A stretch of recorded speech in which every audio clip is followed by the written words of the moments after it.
第176章信。对于现在的克莱恩来说，简单的仪式魔法已经像吃饭喝水一样熟练，没用多久，他就完成了材料的准备，点燃了象征自己的那根蜡烛。看着书桌上摇曳不定的那朵昏黄火焰，克莱恩莫名冒出了一个好笑的想法，这算不算为自己点蜡？我去，我在瞎想些什么？他收敛住思绪，拿起属于死亡领域的黑腐花粉末，轻洒向蜡烛，换来一阵类似于上辈子福尔马林的味道。紧接着，他又将黑夜的眷属满月精油滴了上去。滋滋滋的响声里，四周突然变得宁静，有无形的、微妙的感觉在涌动。克莱恩往后退了一步，用古赫密斯语低声诵念道：“我。”然后他换成了赫密斯语：“我以我的名义召唤。”徘徊于虚妄之中的灵，被人驱使的上界生物，独属于戴利·西蒙尼的姓氏。呜！风声激荡出了哭泣的声音，昏黄的烛火瞬间染上了幽蓝的色泽。在他的照耀下，书桌后面的墙壁位置荡漾开近乎透明的波纹。一张没有眉毛、没有眼睛、没有鼻子，只得嘴巴的诡异脸孔凸显了出来。他张大双唇，吐出长而鲜红的舌头，上面镶嵌着一颗又一颗的不规则尖牙。另外，舌头的顶端还长着5根细细的手指，它们不断伸开，又不断捏拢，似乎在等待着投递。这就是戴利的姓氏，和阿兹克先生的比起来，就跟小孩子一样。不，这还不能准确的描述出双方的差距。一个是成年的巨人，一个是人类的婴儿。不知道是那件神奇物品的原因，还是阿兹克先生本身非常强大的关系。我得调整对他的认知了，也许他是高序列强者。哎呀，我忘记了，我应该在信里问一问戴利女士，问她不眠者途径的序列4和序列3名称分别是什么。阿兹克先生极大可能属于这个序列，当然，他未必是靠魔药晋升的，或许是靠祖传的染色体。下次再问吧，信使正等着呢。克莱恩认真的凝望了几眼，将早就折叠好的纸张放入信使的手里，看着他牢牢抓住。唰，信使收回了舌头，吞下了信件，那张透明的、诡异的、蠕动的脸孔跟着缩入墙壁，消失不见。不得不说，魔法的手段也是挺酷炫的，挺方便的，就是无法普及。克莱恩看着恢复正常的烛火，摇了下头，结束了仪式。周一上午，贝克兰德皇后区尼根公爵捐建的市政花园隐蔽角落里，金发杂乱而毛糙的修·迪尔查与气质慵懒的福尔斯·沃尔傻傻看着面前的接洽者，一时竟不知该用什么语言来问候。刚过1.5米，矮小精致的修盯着摇晃尾巴、吞吐舌头的金毛大狗，理了下自己的见习骑士服，斟酌着开口道：“你就是奥黛丽小姐派来的信使？”“哦，我的女神，我为什么要这样认真的询问一条狗？”福尔斯用手指夹着纤细的香烟，嘿了一声道：“也许它是神奇生物呢。”“我没见过这么像狗的神奇生物。”修相当正经的回应道。苏茜一下坐好，闭上了嘴巴，并用爪子指了指自己的腹部，长而浓密的金毛里绑着一个皮质小包。修左右望了一眼，确定无人关注，忙跨步靠近，弯腰解下了那个小包。福尔斯好奇的望了一眼，表情突然变得古怪。鳄鱼皮的，而且有时尚设计师赛德斯先生的风格，他竟然用这种包来做交易，也就是说很贵。修举了下那个皮质小包，福尔斯紧抿住嘴唇，认真点了点头。修的动作一下放慢到夸张，他小心翼翼的扯开拉链，取出了里面的信纸，仿佛手里正捧着一个古董花瓶。读完之后，他顺手将信交给了福尔斯。福尔斯认认真真看完，用香烟点燃信纸，目睹它化成黑灰，落到泥土里。没有额外的情报提供，修不自觉嘟了下嘴巴，从见习骑士服的口袋里拿出了一叠折好的纸张。他满是威严的望向苏茜，下意识叮嘱了一句：“这是最近几天的调查报告，你必须直接交给奥黛丽·霍尔小姐。”苏茜颤抖了一下，忙端正坐好，尾巴摇得飞快。修满意点头，将折好的那叠纸张塞入皮质小包，然后将小包重新绑到了苏茜身上。苏茜嗷呜了一声，一溜烟跑得不见了踪影。霍尔家的豪华别墅内，奥黛丽正坐在自己起居室的沙发上，拿着裁信刀，试图拆开面前的书信。那是他排行第2的哥哥从南大陆拜朗帝国寄回来的。和信一起抵达的还有一个包裹。就在这时，他看见苏茜推开虚掩的房门，小步快跑的冲了进来。苏倩端正坐到奥黛丽面前的地毯上，用爪子拍了拍那个皮质小包。你真是一个优秀的信使。奥黛丽丝毫没有吝啬自己的表扬。苏倩回头望了眼门口，震荡空气，小声说道：你的朋友很严肃，看到他，我就想起了以前，那时候会有专门的猎人来训练我们，他是霍尔伯爵购买猎犬时的赠品。苏倩，你的鲁温语越来越流利了，就是语言的逻辑上还有点问题。奥黛丽看着金毛大狗自己解下皮质小包，熟稔的扯开了拉链。他对苏倩使了个眼色，金毛大狗立刻心领神会，猛地站起，窜到出口，反锁住房门。还没有结果，但在贝克兰德桥区域发现了流浪汉失踪的现象。这也无法确定，或许只是那个流浪汉突然改变了原本的活动轨迹。奥黛丽翻完调查报告，认真思考起该怎么回复休和福尔斯。告诉休，只要他能发现飓风中将麒麟格斯的行踪，我就直接买下治安官魔药配方送给他。不，这不够友好，会让他自卑的。我得这么说，休，我已经准备好了你的赏金，只要你能完成委托，450磅的现金就是你的了。独行者的主要材料只找到了法尔斯曼兔的脊髓液，还差成年七彩犀龙的脑垂体。格莱林特、休和福尔斯暂时也没有发现。奥黛丽，开心一点，至少你已经彻底消化掉观众魔药了。凑齐材料，你就能成为序列8的非凡者。奥黛丽收敛住思绪，拿起纸笔，快速写了封回信，重新塞到了皮质小包里，并委托苏西再跑一趟。目送金毛大狗的背影消失于门口，他拆开哥哥寄来的信件，嘴角含笑的开始阅读。亲爱的妹妹，我认为你也应该到南大陆，来到拜朗帝国的殖民区域来，这里有着充沛的阳光、清爽的空气、干净的环境、刚打捞起来的海鲜，各种独特的风俗。温顺听话，非常适合做仆人的拜朗原住民，以及自由的味道。而贝克兰德阴冷、潮湿，空气很差，常有灰雾，经常看不到太阳，并且人口是那样的多到产生了各种各样的问题。还有永无止境的舞会、宴会和沙龙，那些社交场合呆板僵硬，让我一刻也不想停留。亲爱的妹妹，我想你也有同样的感受，我不是想逃离家庭，我只是在追寻自己的人生，但我们的哥哥肯定不会这么认为。他一直是个自私的人，当然，他对你并不吝啬，因为你能够分到的财富只有那么一点。而我是他继承爵位的最大敌人，毕竟我们的父亲是位有着长远目光的伯爵，绝对不会被长子继承制束缚，只要他觉得必须，他能做出任何事情。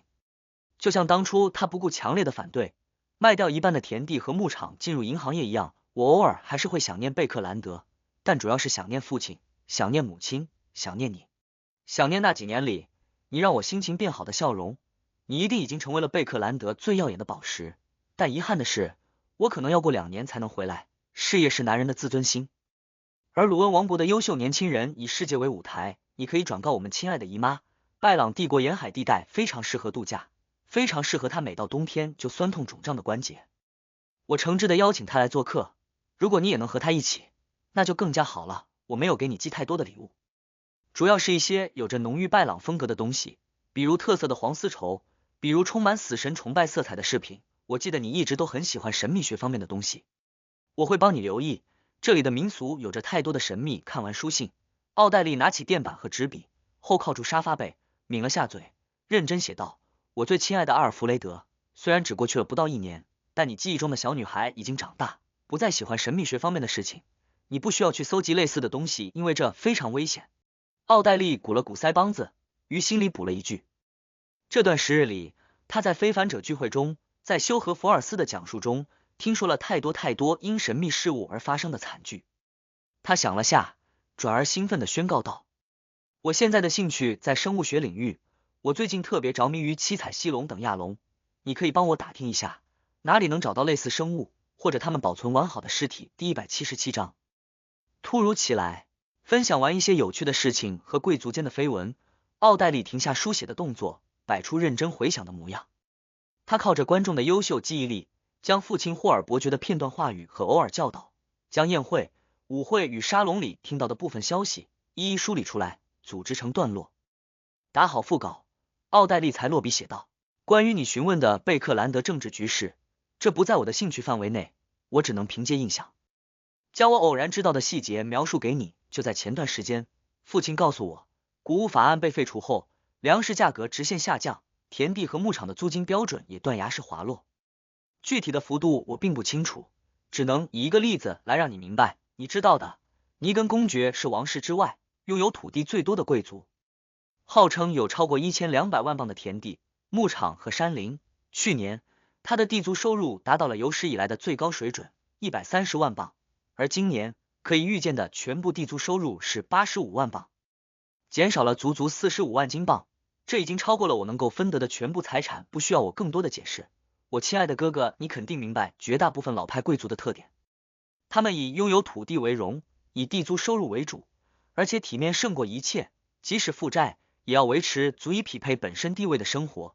每年以万磅计算的城堡修葺费用，每年几千上万磅的衣物珠宝开销，以及持之以恒的狩猎活动、社交宴会、偶尔的盛大婚礼、奢侈葬礼等等等等。由于地租收入下滑严重，据我所知，有部分贵族出现了财政困难，为此沃尔夫伯爵卖掉了乡下84万公亩的土地，得到29万金镑。康纳德子爵则将价值5万5千金镑的收藏品卖给了国家美术馆。除了少量有魄力的贵族早就将重心转移到钢铁、煤炭、铁路、银行、橡胶等行业，其他人都在这次谷物法案风波里遭受了严重的损害。让我们在这里赞美一下我们亲爱的霍尔伯爵。父亲告诉我，财力的窘迫将使贵族们对党派政治对下院一席的控制力下滑。可以想象得到，出身土地贵族的议员数量将在明年的换届里减少许多，而保守党和新党为了筹措资金，都允诺不管是谁，只要没有犯罪记录，捐赠到足够的金钱后，他们就将为对方谋求封爵。当然，前提是那位先生拥有匹配爵位的最低土地面积。一个例子是，富裕的辛德拉斯先生购买了男爵爵位需要的最低60万公亩土地，然后向卡尔顿俱乐部捐赠了10万金镑，向保守党捐赠了40万镑。慈善活动累计捐赠30万镑，最终成功得到国王陛下的敕封，成为尊贵的男爵先生。在这方面，我听说有个价目表，从男爵是30万镑，世袭男爵是70到100万镑，子爵和伯爵没有明确的答案，但我想肯定足够的夸张。在这一年，不少财政出现问题的贵族开始认真考虑和富商们联谊的可能。仅仅2个月内，类似的婚姻就有3起，女方的陪嫁非常让人垂涎。另外，当初游行抗议谷物法案的那些工人们确实得到了食物价格的降低，但他们生活的质量并没有改善，甚至更低了。因为破产的农夫们进入城市，用低廉的薪税需求抢夺着工作，于是劳工阶层的薪水飞快下滑。我记得那一天，说完这些事情，父亲曾问过我，你觉得这次谷物法案事件的赢家是谁？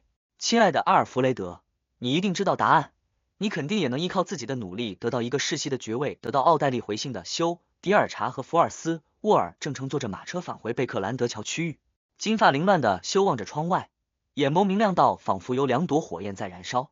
他不断自语着450磅这个词语，就像在诵念咒文，每念一遍就能得到勇气和力量的增长。达克霍姆今天还没有来找我们，告诉最近的调查情况，我们直接去他家一趟吧。忽然，修扭头望向福尔斯。达克霍姆是贝克兰德东区一个黑帮的头目，控制着许多乞讨者和小偷。虽然他总是一副和善的样子，圆润的脸蛋上始终挂着充满亲和力的笑容，但修知道这是位残忍狠毒的恶棍。他曾经踩断过一位13、14岁的小偷的手，只因为对方私藏了收获。如果不是必然，修甚至不愿意看见达克霍姆，但对方是最为了解这座城市流浪汉的人之一。福尔斯将微卷的鹤发拨到耳后道，只要不耽搁我的午餐，没问题。也许这周之后，我就会请你去吃一次英蒂斯大餐。修自我感觉非常良好的许诺道。我是不是得为此感谢神？福尔斯好笑的反问了一句。他和修不同，他是蒸汽与机械之神的潜信徒。说话间，2位姑娘换成了另外一辆公共马车，来到贝克兰德东区，找到了达克霍姆的家。这是一栋位于狭窄巷子里的联排别墅，墙上长着碧绿的植物，外面的环境颇为凌乱。修走至门口，抬起右手，有独特节律的轻敲了房门几下。吱呀一声，并没有关好的大门随着他的敲击向后敞开。修略显迷糊的表情瞬间转为严肃，就像一只炸毛的狮子。他抽出随身携带的3棱刺，小心翼翼地推动房门，缓步入内。福尔斯也改变了漫不经心的状态，不知从哪里摸出了一把匕首。他们都没有闻到奇怪的气味，但丰富的经验让他们敏锐察觉到了不对。1步、2步、3步，休和福尔斯进入了达克霍姆的家中。然后他们看见了搭在煤气灯上的苍白断臂，看见了茶几上的心肝脾肺肾，看见了一条又一条的血肉洒在地板上，挂在衣帽架上。一根根白骨则被剔得很干净，凌乱堆放于正对门口的地方，而白骨簇拥之中有一个睁着空洞双眼的脑袋，正是达克霍姆。他圆润的脸上依旧保持着和善的笑容，似乎一切正常，而房屋内部也未弥漫血腥味道，一丝一毫也没有。作为曾经的诊所医生，后来的畅销书作者，序列9非凡者，福尔斯见过比这更加恶心的死亡场景。他一边拍了下浑身紧绷、状欲呕吐的休，一边四下打量，沉声说道：麒麟格斯，飓风中将麒麟格斯。他发现达克霍姆在调查失踪的流浪汉，于是反向跟踪，直接找上了门。或者说达克霍姆查到了他的行踪，但被他发现了。休忍住恶心的悸动，表情肃穆地点头道：不愧是以凶狠和狡诈闻名的海盗将军，而这里的诡异也符合他那件神奇物品的表现，狡诈。福尔斯突然一惊，脱口而出道：他会不会还等在附近，试图埋伏调查他的主使者？休愣了一下，旋即略显慌张的回答：很有可能，那可是序列6的封卷者，是掌握着一件神奇物品的大海盗，而他们两个只有序列9，这属于非常简单和容易的对比。达克霍姆家对面的房屋内，一位有着独特宽下巴和墨绿色眼眸的30来岁男子站在窗户边，冰冷地注视着休和福尔斯推开大门，缓步入内。这正是飓风中将麒麟格斯。他左掌戴着的黑色手套突然像是有生命力一样的蠕动了起来，表面浮现出一层暗金色的细密鳞片。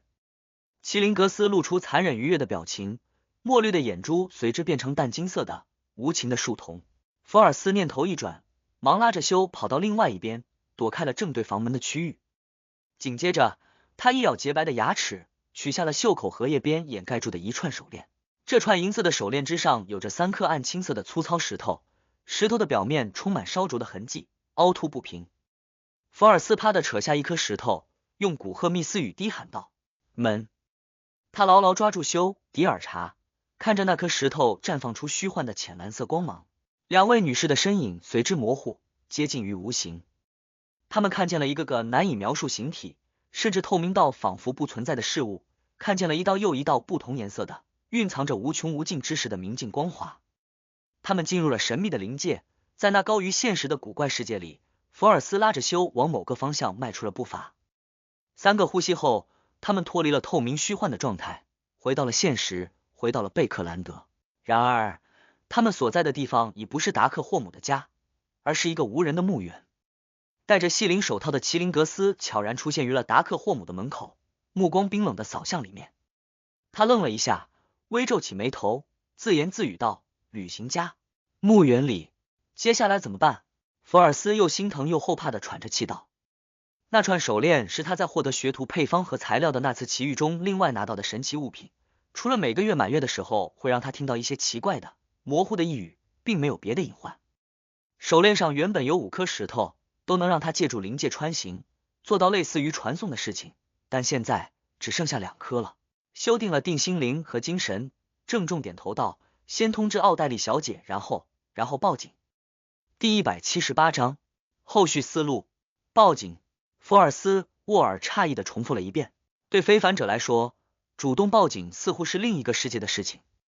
休来回踱了几步，抓了下自己毛糙的金发道：达克霍姆死亡的现场是那样的惊悚，那样的诡异，警察们只要还长着眼睛，肯定会转给代法者、职业者、机械之星或者属于军方的那个特别部门，到时候我们再稍微透露点消息，让他们知道凶手是麒麟格斯，就能营造出全城追捕的场面。我们的目的只是找到麒麟格斯，而不是抓住他。有了这么多非凡者的帮助，事情将简单很多，安全很多。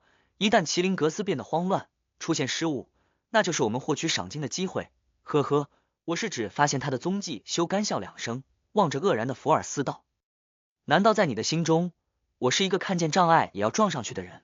我们和麒麟格斯的差距就像迪西海湾那么大。福尔斯缓缓点了下头道：你对自己的认知非常正确，你干过太多类似的事情，因此而遭受的损失足以让你提升到序列8。幸运的是，你在这件事情上还足够理智。修低头望着手中的3棱刺，沉吟着说道：我必须坦白，我刚才清晰感受到了死亡的临近，麒麟格斯毫无疑问就在附近，那是足够邪恶、足够打破规则的气息，让我产生了本能的反应。福尔斯将还剩2颗石头的银色手链重新戴好，认真思考了几十秒道：我赞同你的想法，先通知奥黛丽小姐，然后报警。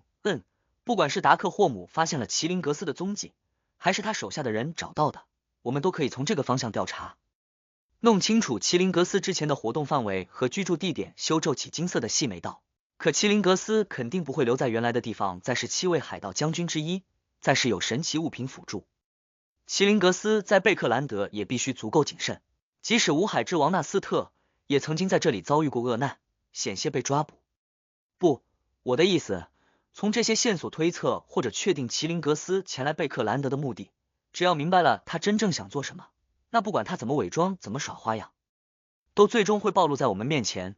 那样一来，我们的任务就完成了。福尔斯详细解释道：这2年创作小说的经历告诉我，抓住了关键，事情将变得简单。修诧异的望着好友，似乎不敢相信对方能说出这么有道理的话来。我和你不一样，我只是懒得思考，而你是靠肌肉来思考。福尔斯抿住嘴唇，偏头一笑，嘲讽我并不能让你变得更加聪明。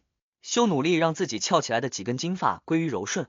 好了，我们去皇后区，将这件事情告诉奥黛丽小姐。福尔斯轻轻颔首道：所以，我们和奥黛丽小姐的紧急联络方式是什么？修一下茫然，望着远处的墓碑道：他告诉我，他的宠物犬，也就是我们之前见到的那条金毛，每天都会自己出门散步，至少5次。最近的一次将在午餐后，也就是说，我们得在霍尔伯爵的豪华住宅外偷偷摸摸等待。福尔斯嘴角抽动了一下，修猛地侧头，露出讨好的笑容。福尔斯，或者你直接潜入进去，我想这难不倒你，这是你的特长，几百年的世袭伯爵，上院最有影响力的一员之一，巴伐特银行最大股东，贝克兰德银行第4大股东，鲁恩皇家银行特别顾问，英蒂斯王国苏希特银行第3大股东，康斯顿煤钢联合体第2大股东，等等等等，这就是奥黛丽小姐她父亲的显赫身份。修，用你的脑子，这样的大人物家里会没有聘请非凡者，会没有一些私藏，这和那些破落的子爵、男爵并不一样。福尔斯没好气的回答：我以神的名义发誓，我只要敢于潜入，不超过5分钟就会被发现，被抓住。修频频点头，表示认可。我们还是去等那条金毛吧。说完，他在前领路，走了几步后，背对着福尔斯道：我将来会努力弥补你损失的。我是指那颗石头。听到这句话，福尔斯嘴角微微翘起道：我是在拯救自己。还有，修，你走错方向了。神啊，如果你是学徒，将来成为旅行家，那简直是一场灾难。霍尔伯爵的豪华别墅外面，修和福尔斯躲在英蒂斯梧桐树的后面，悄悄注视着目标建筑，注视着人来人往。不知过了多久，他们看见那条金毛大狗从围墙底部的隐蔽小洞里偷偷摸摸钻了出来，并耳朵竖起，左顾右盼，非常的小心。就在苏茜轻快而愉悦的开始散步时，有条黑色公狗突地窜出，又是讨好，又是绕圈子。我第一次知道狗的脸上能露出那么人性化的表情，它究竟有多讨厌那条黑狗啊？修低声感叹道。他从苏茜的眼神和脸部表情看出了明显的厌恶。福尔斯笑笑道，就像遇见了又鲁莽又恶心又纠缠着不放的色狼一样。眼见苏茜试图加快速度，摆脱黑狗，修站了出来，维持正义。我的裁决是离开他。修表情严肃的低喊道。那条黑狗愣了一下，旋即夹着尾巴，狼狈逃窜。苏茜松了口气，放缓速度，礼貌的嗷呜了一声，摇了摇尾巴。好险，好险，差点对他们说谢谢。金毛大狗在心里庆幸的想着，那样场面会非常尴尬。悠扬的旋律缓缓停止，坐在琴凳上的奥黛丽拿着修和福尔斯传递进来的最新情报，皱起了好看的眉头。她合拢钢琴盖子，优雅起身，于琴房内来回踱步，思考着自己接下来该做什么。麒麟格斯是一个非常危险的家伙，再继续追查下去，很可能让修和福尔斯遭遇可怕的事情，甚至会暴露我。就按照他们说的去做。啊对，还有2个小时就是塔罗会了，不知道愚者先生有什么建议？如果他还是不感兴趣，我就和倒吊人仔细商量商量。奥黛丽逐渐平复住了心情，这还是他第一次遭遇，或者说亲自参与如此凶险的事情。已经出现一条人命的事情。下午3点，视线从深红与朦胧状态恢复的奥黛丽又一次看见了不属于现实般的无垠灰雾，看见了仿佛巨人居所的宫殿，看见了古老而斑驳的青铜长桌，看见了永远蒙着一层浓郁雾气的愚者，看见了倒吊人和太阳。瞬息之间，奥黛丽略显紧绷和忧虑的情绪一下被抚平，她的内心是如此的安稳，如此的笃定。我参加的是不在物质世界内的塔罗会，我面对的是近乎神灵的愚者先生，我和麒麟格斯根本不在一个层次。奥黛丽骄傲的挺直腰背，微抬下巴，欢快招呼道：下午好，愚者先生。下午好，倒吊人先生。下午好，太阳先生。寒暄之后，克莱恩看到正义小姐示意他有话要说，于是轻轻点了下头，表示同意。尊敬的愚者先生，不知道您的眷者有收到那300金镑的补偿吗？奥黛丽忍住了立刻讲述麒麟格斯事情的冲动，关心了自家首领的眷者一句。克莱恩低笑道：我并未关注这件事情，但既然我的眷者没有额外再请求帮助，那应该是已经收到了。是的，我反复确认过了，我的不记名账户里正趴着300金镑。克莱恩心情愉悦的默默补充了一句。这真是太好了。奥黛丽放下心来，转而望向对面，倒吊人先生，麒麟格斯的事情有进展了。阿尔杰一下作证，难以掩饰喜悦的问道：他在哪里？很遗憾，我们刚发现他的踪迹，他就察觉到了我们的调查，杀死了相关的人员。奥黛丽将休和福尔斯的遭遇简重点讲述了一遍，并详细解释了他们后续的思路。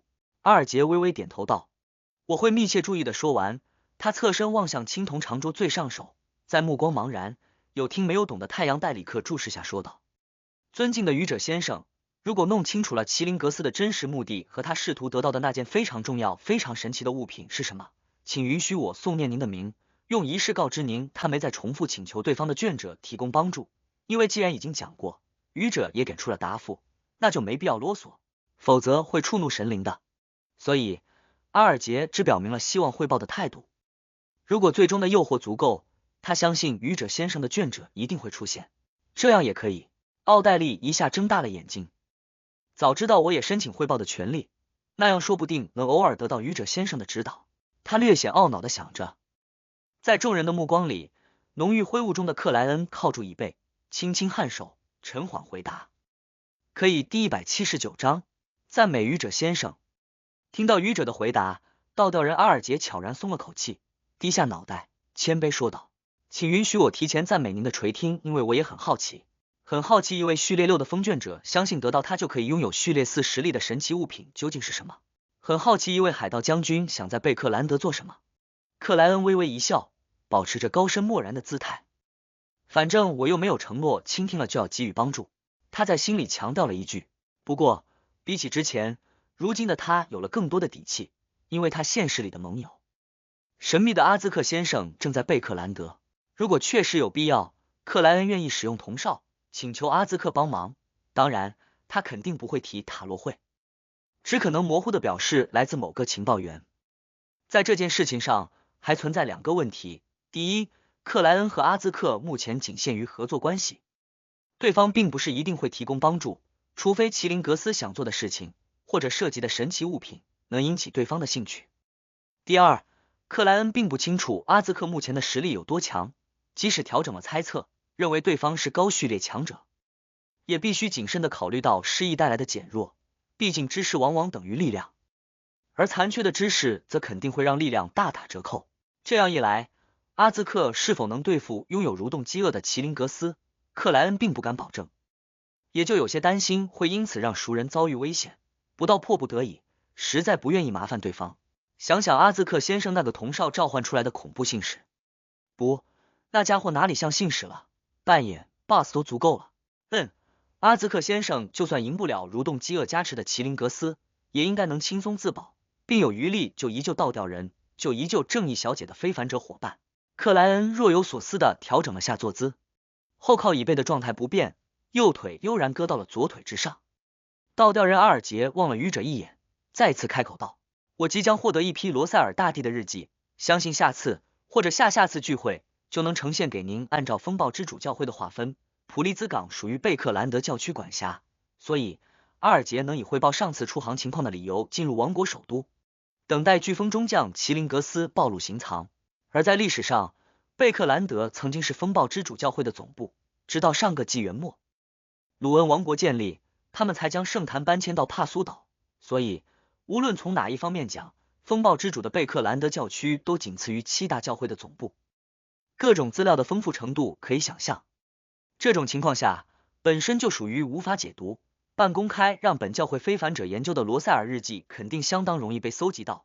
对此，阿尔杰很有信心。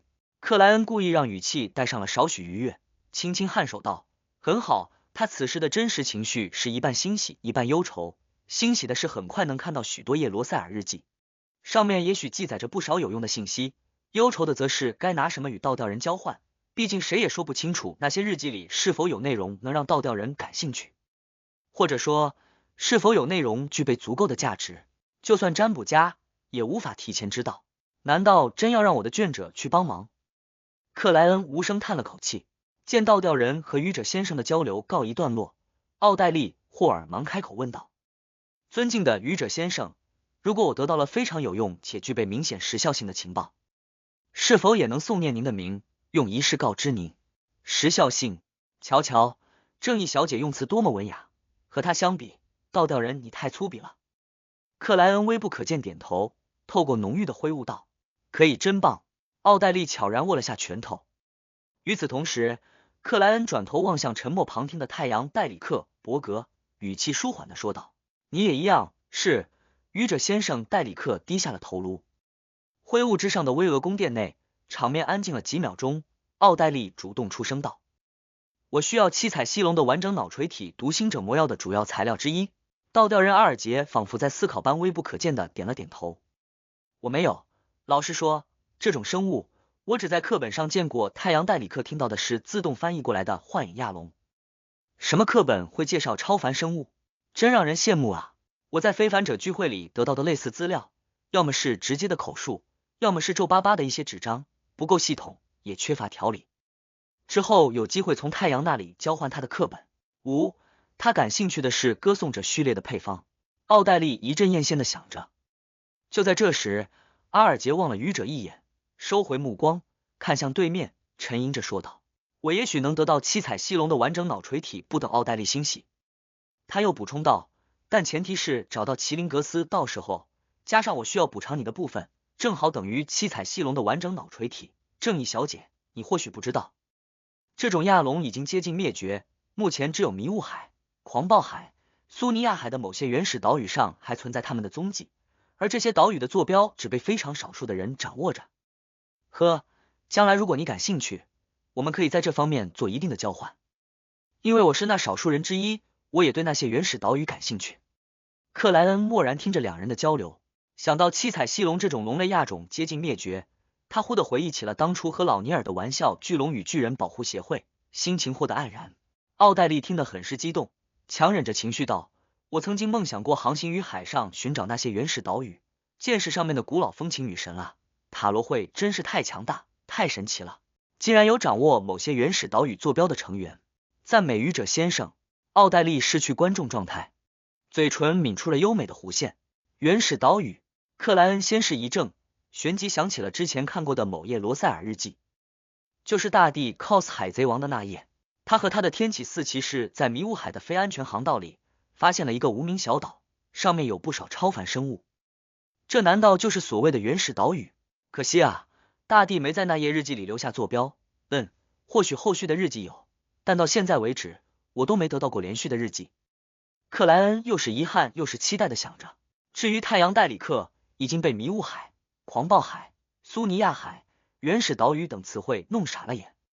他越来越觉得自己和正义小姐、倒吊人先生不在一个世界。缓了几秒，奥黛丽疑惑问道：“七彩犀龙接近灭绝，那是否表明观众途径很快会中断？”“不，肯定还有替代材料。”倒吊人阿尔杰用非常笃定的口吻回答。“有什么替代材料？”奥黛丽眼睛一亮的反问道。阿尔杰摇了摇头，藏着深意般的回答道：“我不知道，或许心理炼金会的人清楚，那你为什么确定会有替代材料？奥黛丽又是茫然又是不解。阿尔杰笑笑道，你将来会清楚的，或者现在付出报酬换取这个情报。那我还是等一等吧。奥黛丽鼓了下腮帮子，无声吐了口气，也就此打消了询问愚者先生的想法。即使知道了，也暂时没用。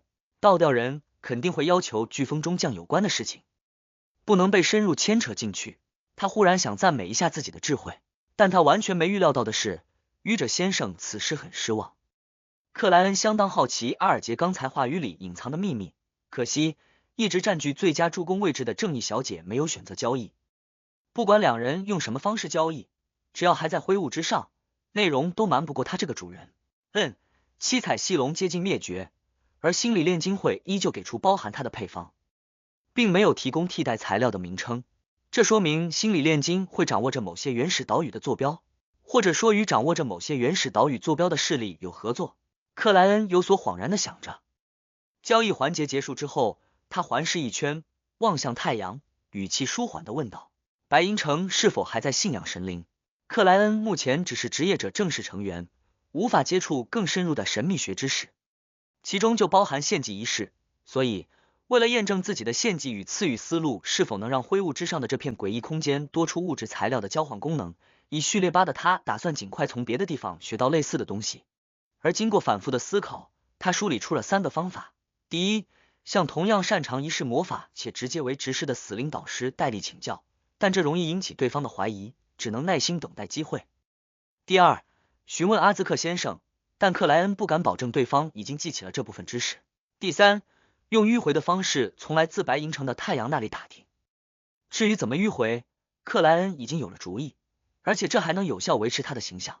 他问的事情都会涉及神灵。戴里克用尊崇的语气回答道，我们依旧信仰创造一切的主，全知全能的神。第180章，聪明人总是想太多。刚听到愚者的问题，奥黛丽就悄然支起了耳朵，进入观众状态，等待太阳做出回答。他一直非常好奇白银城在哪里，有什么特殊的地方，但又不好意思问，毕竟这涉及了对方的隐私。此时此刻，愚者先生亲自询问，让他就像看完优秀侦探小说的上册许久之后，终于有机会买到下册一样。而太阳的回答没有让他失望，他们信仰的既不是主流的7位正统神灵，也不是南大陆的死神，更加不是倒吊人告诉过他的隐秘存在和邪神恶魔，比如原初魔女、隐秘贤者、宇宙暗面、背负之神、真实造物主。白银之城确实很特别，他们竟然直接信仰造物主本身，这属于倒吊人先生描述过的原始崇拜吧？全知全能的描述有点奇怪。奥黛丽下意识偏头看了倒吊人一眼，发现对方果然在微微点头，而克莱恩丝毫不觉意外，故意轻笑着反问道，即使他遗弃了你们？遗弃？造物主遗弃了白银之城？倒吊人阿尔杰悚然一惊，瞬间联想到了一个专有名词，神器之地。在风暴之主教会的内部资料里，在阿尔杰这位主教级的船长所能接触到的隐秘里，神器之地永远只有名称，没有具体的描述，但明确指向着苏尼亚海的尽头。据他所知，即使位于教会核心层的枢机主教们也不清楚神器之地究竟代表什么，只有教会的领袖，风暴之主的代行者才了解一些情况，并且似乎在暗中主持着寻找神器之地的隐秘行动。阿尔杰曾经做出大胆的猜测，将极光会宣扬的真实造物主圣所与神器之地划等号，但可惜的是，愚者并没有给他答复，让他无法确认。而现在，他又震惊又愕然的发现，塔罗会代号太阳的成员，很有可能就出身于神器之地。愚者先生一直都知道神器之地在哪里，并且能从那里拉入成员，这可是风暴之主教会想找到却始终找不到的隐秘之地。倒吊人阿尔杰惶恐的望向坐于古老长桌最上手的愚者，只见对方靠着椅背，笼罩在浓郁雾气里，似乎什么也没说。奥黛丽在这件事情上却是没什么感触，她唯一一次听说神器之地还是来自倒吊人的问题，可并没有将此事放于心上，也就无法从愚者先生刚才的话语里联想到什么。白银城有被造物主遗弃的传说。咦，倒吊人先生情绪波动很大啊，他在诧异和害怕什么？奥黛丽疑惑点头，记住了这一刻的细节。或许就是太阳再次升起的那天。戴里克·伯格语气不是太坚定的回答：我们曾经被巨人王庭统治，信仰的是巨人王奥尔米尔。后来，我们得到了主的救赎，我们不会再背弃主，被巨人王庭统治。确实古老，但似乎对应不上。有了猜测的倒吊人阿尔杰顿时想到了《风暴之书》隐秘章节里对于第二纪元的描述，而第二纪又被称为人类的黑暗纪元。那个时候，天空、海洋与大地的主角是巨龙、巨人、精灵、异种、恶魔、不死鸟、魔狼和死灵，但最终，风暴之主、永恒烈阳、知识与智慧之神带领人类一一战胜了这些超凡生物，迎来了第三纪初始的光辉年代。之后才是所谓的大灾变。巨人王奥尔米尔，克莱恩无声重复起这个名字。在诸多神话传说里，这是一个堪比神灵的强大存在，即使到了今天，某些地方依然残留着对他的崇拜。比如英蒂斯共和国最有名、最昂贵的葡萄酒就被命名为奥尔米尔，据说这位巨人王酷爱血一般的葡萄酒。考虑到战神教会掌握的完整序列，也就是战时序列，曾经属于巨人王庭，是否可以认为奥尔米尔是远古战神？克莱恩做出了一个猜测，他刻意点了下头，没去深究这方面的事情，转而低缓开口道：你们是否还在向那位全知全能的神献祭？是，依旧在，但从被遗弃那天开始，我们就再也没得到过回应。太阳戴里克的语气里隐含着难以掩饰的伤痛。克莱恩后靠得更加悠闲，半闭上眼眸道：详细描述一下你们献祭的过程。愚者先生想弄清楚白银城被遗弃的真相，或者说他想确定那位造物主是否还存在。倒吊人阿尔杰忽然觉得有电流通过了自己的身体，整个人都为之站立了起来。他不仅恐惧，而且兴奋，因为他认为自己在接触神灵之间的隐秘，这让他觉得本身的层次都得到了升华。我努力追寻权柄，追寻力量，不就是为了获得这种感觉吗？阿尔杰微微后靠，下巴略抬，陶醉的想到，倒吊人先生的精神状态不太正常啊。正义奥黛丽怜悯的望了对面一眼，他终于明白过来，愚者先生和太阳的交流或许藏着某些惊人的隐秘，以至于让倒吊人都出现失态的情况。等麒麟格斯的委托结束，我就付出报酬，从倒吊人先生那里换取他今天领悟到的事情。也不知道他是否愿意。奥黛丽有些期待又有些担忧的想着，太阳戴里克却没觉得有任何不对，老老实实回答道：我们修建有恢宏的祭台，上面刻满了主的象征，每当黑面草获得丰收，我们就举行一次献祭仪式，我们会抓捕黑暗深处的怪物作为祭品，等到诵念完主的尊名和相应的祈祷语句，跳完取悦他的舞蹈，就杀死那几头怪物，让他们的灵性或污血染满整个祭台。如果没能抓到怪物，那就用白银城监牢最底层的罪者代替，接着我们将收割的第一丛黑面草做成食物，奉献到主的面前。最后在我们的齐声歌颂里，仪式结束。因为我打算尝试的是向我自己献祭，所以时间不挑，祭坛从简。最重要的环节是借助那些怪物的灵性或者蕴含非凡力量的血液来打开通道，完成献祭。当然前提是能获得响应。真是奢侈啊。克莱恩用自己掌握的神秘学知识分析着白银城祭祀仪式的每一个步骤，末了道：相应的祈祷语句是什么？你们用什么语言诵念的？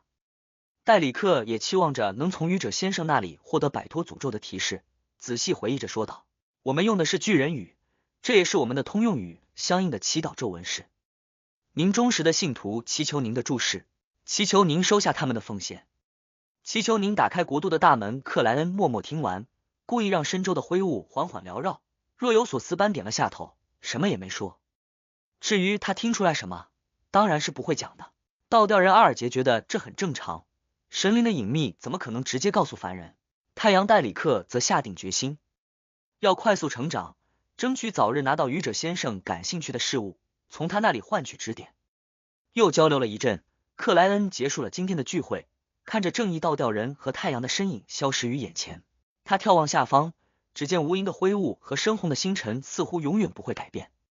但是晋升序列8后，他发现自己又能连接更多的星辰了，也就是说能拉入更多的成员，至少2位。克莱恩微不可见地点了下头，他并不急于增加成员，打算像以前那样先等待，先观察，如果正义和倒吊人有推荐，那就先考核。我之前几次都看见太阳祈祷时面前有一颗纯净的水晶球，但我将他拉入灰雾之上后，那颗水晶球就再也没有出现过。难道我通过深红星辰拉人的前提是，对方身边有一件特殊的物品，或者说，每一颗深红星辰都对应着现实世界里一件物品？完成了联系，就回归灰雾。不知道正义小姐和倒吊人先生是否也是这样？先假定这个猜测是真的，那么没有这类特殊物品的人，如果诵念不属于这个时代的愚者，灰雾之上的神秘主宰，执掌好运的黄黑之王，让我听到了祈求的声音，我是否也能把他们拉入这里？将来可以试一下。克莱恩没多停留，用灵性包裹住自身，模拟出往下急坠的感觉，只留巍峨的宫殿、古老的长桌和22张高背椅安静的、不变的屹立于灰雾之上。他已经掌握住了小丑魔妖外衣的力量，消除了对应的负面影响，所以他现在就要尝试自己召唤自己的那个仪式，不知道会弄出什么东西来。克莱恩穿过疯狂的呓语，又期待又有些害怕的想着。